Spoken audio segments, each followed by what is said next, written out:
So changing a 2010 Yamaha R1, just changing the cowling. So basically, this is the new piece. This is the cluster, because you have to take this whole thing off in order to get to a bolt. It's a Phillips head way down in there to take this piece off. So I took this off. Probably didn't have to. I could have wiggled my Phillips in there, but in any case, it's pretty extensive just to do that.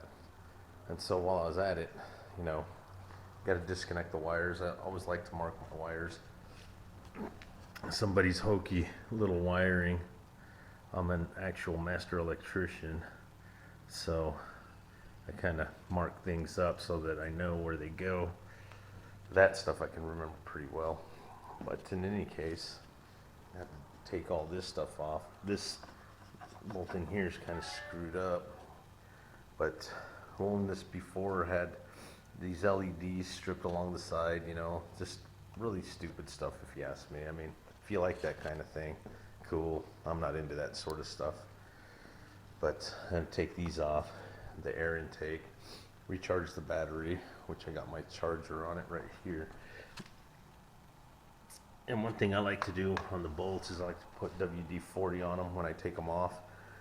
That way they stay nice and smooth.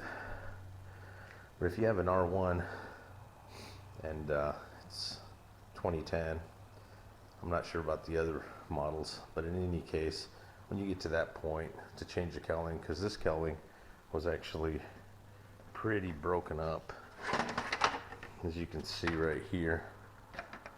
So it needed to be changed. Now I got to take these little pieces off here, which are kind of tedious because they have these little guys on here,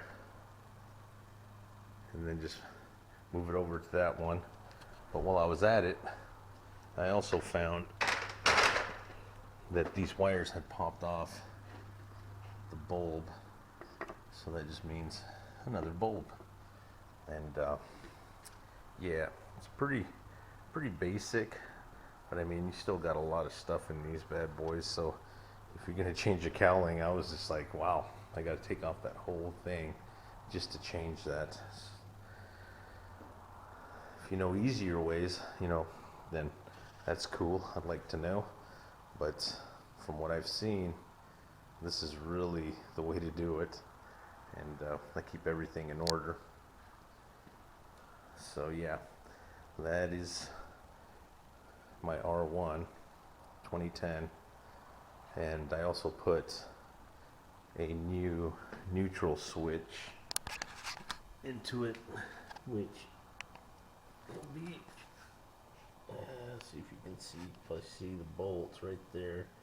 So I had to take off this arm, this plate, all the switch lever just hang down. Wires go up, you gotta lift the tank up. So you gotta take this bolt out, and then you gotta take these off. And there's a Phillips head. And lift the tank up, pull the wires through, reconnect everything, and go from there. But I like to do this kind of stuff on my bikes, just again for me, just so I familiarize myself with the bike. And once I've done that, well, then I just go from there. But I pulled those switches out, I cut the wires off. They were going to an inverter, but yeah, I cut these out. Don't want that stuff in there. In any case, that's what it takes to change the cowling on a 2010 R1. So this is the nose piece put together. See the vents there for the air. And these ballasts are for the LEDs. And that's the inside. It's all put together. What I need to do though is order some new H7s, because the ones that were in there, the wire popped out of the connector. But yeah, that's it right there. It'd take the better part of a day to do this stuff, but in any case, yeah, it's not a very simple process. It actually takes a little bit of time.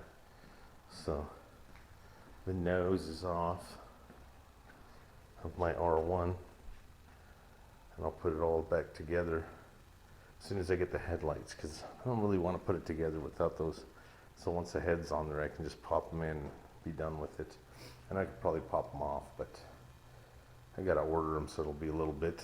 But in any case, yeah, the neutral switches, new neutral switches in, and it's pretty much put the nose back on, put the mirrors back on, put the fairings back on. I'm gonna order some new fairings. Just kind of see what I want to do, but in any case, that's it. So if you got an R1 and you got to do work on them, it's kind of fun. Get to see how the bike is assembled. But yeah. All right.